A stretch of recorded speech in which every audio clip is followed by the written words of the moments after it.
नमस्कार. स्वागत आहे सगळ्यांचं आपल्या नवीन एका व्हिडिओमध्ये.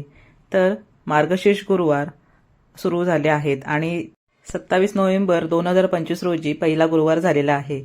दुसरा गुरुवार असणार आहे आपला 4 डिसेंबर 2025 या तारखेला. तर आजच्या व्हिडिओमध्ये आपण पूजा मांडणी कशी करावी, कोणते मंत्र जप करावे, अशी सगळी माहिती आपण या व्हिडिओमध्ये पाहणार आहोत. संपूर्ण व्हिडिओ नक्की शेवटपर्यंत पहा. हे श्री महालक्ष्मीचे व्रत समाधान, शांती, ऐश्वर्य मिळावे म्हणून, तसेच श्री लक्ष्मीची आपल्यावर सदैव कृपा राहावी म्हणून करायचे असते. व्रत करणाऱ्यांनी लवकर उठून स्नान करायचे आहे. शरीर मनाने निर्मळ होऊन पूजाविधी करायचा आहे.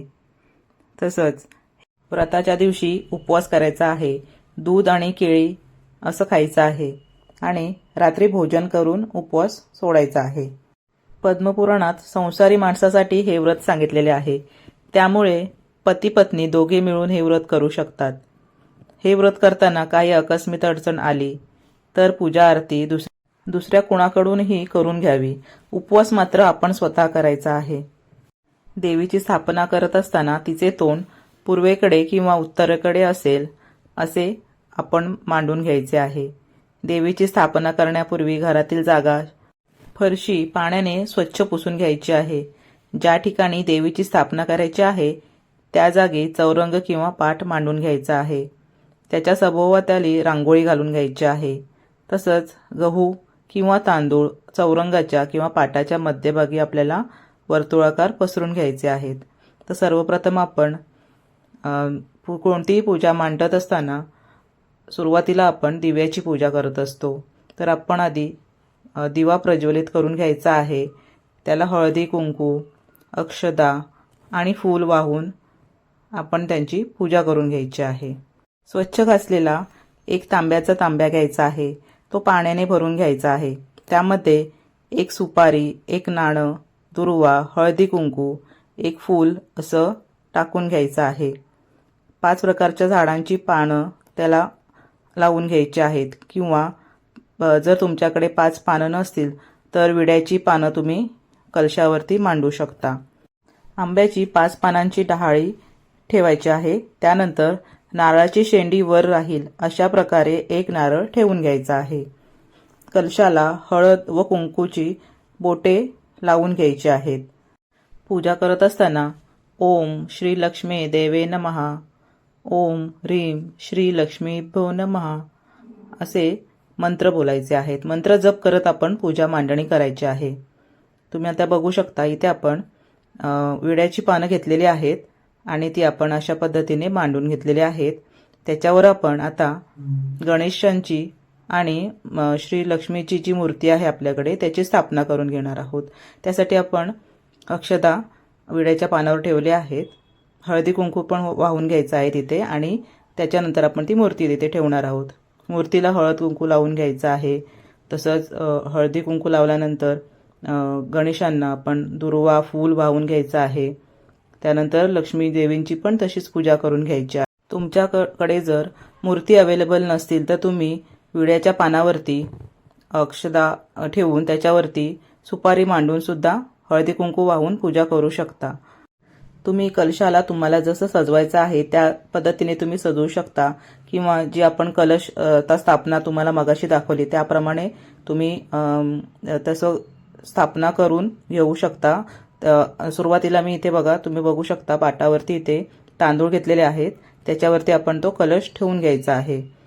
माझ्याकडे थोडंफार सजावटीचं साहित्य होतं. त्यानुसार मी काही आभूषणं आणि वस्त्र माझ्याकडे होते.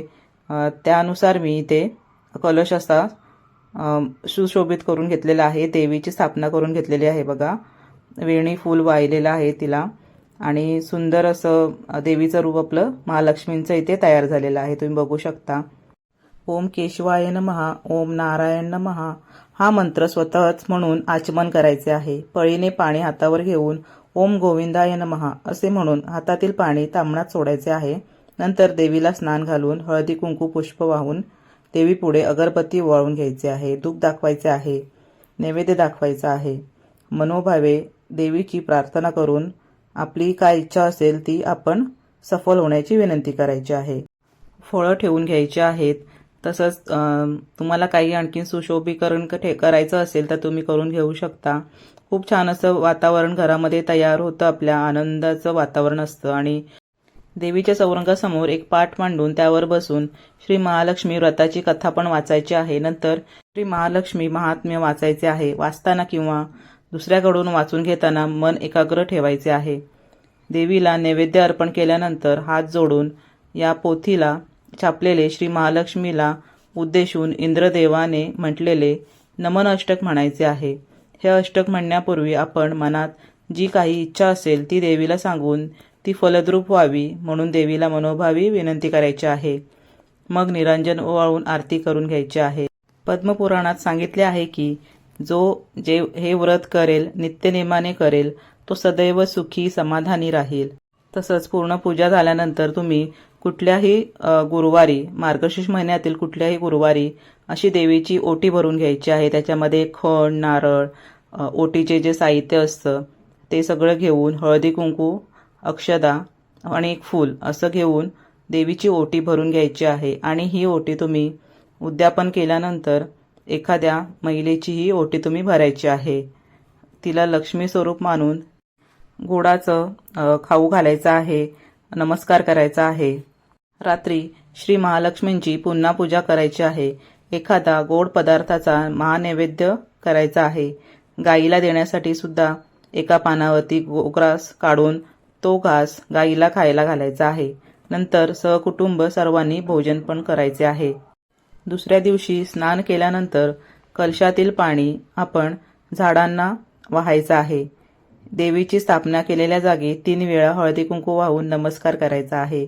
तसंच कलशामध्ये थोडंसं पाणी उरून ते पाणी आपण पूर्ण घरामध्ये शिंपडून घ्यायचं आहे. अशा प्रकारे महिन्यातील प्रत्येक गुरुवारी आपण ही पूजा करायची आहे. मार्गशीर्ष महिन्यातील पहिल्या गुरुवारपासून येणाऱ्या सर्व गुरुवारी हे व्रत करायचे आहे. न चुकता दरवर्षी हे व्रत केल्यास घरामध्ये सुखसमृद्धी, आनंद येतो आणि घरावर देवीचा वरदहस्त राहत असतो. श्री महालक्ष्मींची अनेक नावे आहेत, अनेक रूपे आहेत. पार्वती, सिंधुकन्या, महालक्ष्मी, लक्ष्मी, राजलक्ष्मी, गृहलक्ष्मी, राधिका, रासेश्वरी, चंद्रा, गिरिजा, पद्मा, मालती, सुशीला अशी विविध नावांनी श्री महालक्ष्मी ओळखल्या जातात. व्रतपूजा व श्री महालक्ष्मी कथा ऐकण्यास शेजारी पाजारी यांना बोलावू शकता. मात्र एकाग्र व शांत चित्ताने महात्म्य वाचायला पाहिजेत. शांतता व एकाग्रता असल्यास पोथी वाचन चालू असताना श्री महालक्ष्मींचे अप्रत्यक्षरित्या अस्तित्व जाणवत असते. एकाग्रता व मनाची शुद्धता असणाऱ्यांना महालक्ष्मींचे वास्तव्य असल्याची जाणीव होत असते.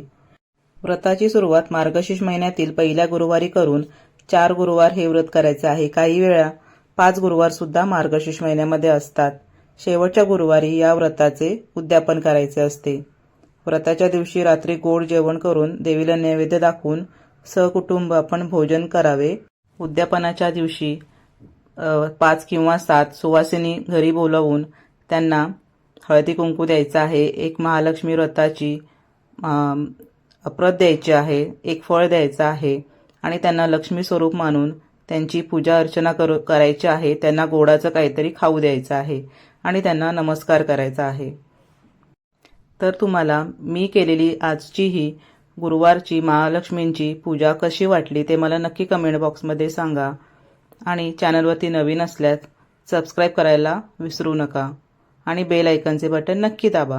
त्यामुळे तुम्हाला या चॅनलवरती येणारे नवीन व्हिडिओचे नोटिफिकेशन मिळत जाणार आहे. तर हा व्हिडिओ संपूर्ण पाहण्यासाठी सगळ्यांचे धन्यवाद.